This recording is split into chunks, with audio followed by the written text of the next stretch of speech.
നടക്കുന്നുണ്ട്. സർക്കാർ സ്കൂളുകളിൽ അല്ലെങ്കിൽ സർക്കാരിൻ്റെ സഹായത്തോടു കൂടി പോകുന്ന എയ്ഡഡ് സ്കൂളുകൾ എന്നുള്ളത് ഏറ്റവും മനോഹരമായിട്ടുള്ള, ഏറ്റവും സുന്ദരമായിട്ടുള്ള ഒരു ഇടം തന്നെയാണ് കുട്ടികൾക്ക് അവരവരെ കണ്ടെത്താൻ.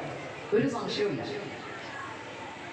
കണ്ടെത്താനുള്ള ഇടമാണെങ്കിലും അത് എത്രത്തോളം ഉപയോഗിക്കുന്നു എന്നുള്ളത് മാത്രമേ നമ്മൾ അന്വേഷിക്കേണ്ടൂ. ആ ഇടം നമ്മൾ എത്രത്തോളം ഉപയോഗിക്കുന്നുണ്ട്. സാഹിത്യപരമായിട്ട് മുമ്പോട്ട് കൊണ്ടുവരാൻ വേണ്ടി വിദ്യാരംഗം തുടങ്ങിയ പല പരിപാടികൾ ഇപ്പോൾ നമ്മൾ റൈറ്റേഴ്സ്, ബഡ്ഡിങ് റൈറ്റേഴ്സ് എന്നുള്ള പരിപാടി, ഇങ്ങനെ പദ്ധതികൾ കൊണ്ടുവന്നുകൊണ്ടിരിക്കുന്നത്. അതിനൊക്കെ അധ്യാപകർ തയ്യാറുമാണ്. ഇന്നൊരു പരിപാടി, ഈ ബഡ്ഡിങ് റൈറ്റേഴ്സിൻ്റെ ഒരു പരിപാടി നടന്നു നമ്മുടെ ഹോസ്റ്റൽ സബ്ജില്ലയിൽ. എഴുത്തിൽ കുട്ടികളെ ആകർഷിക്കാൻ വേണ്ടിയിട്ടുള്ള ഇടപെടലുകളാണ് നടന്നുകൊണ്ടിരിക്കുന്നത്. സ്കൂളുകൾ, പണ്ടത്തെ സ്കൂളുകളല്ല, നേരത്തെ പറഞ്ഞു കഴിഞ്ഞു, ഒരുപാട് വായിക്കാനുള്ള സൗകര്യങ്ങളുള്ള ഒരു വിശാലമായിട്ടുള്ള ലൈബ്രറികളുണ്ട് എല്ലാ സ്കൂളിലും.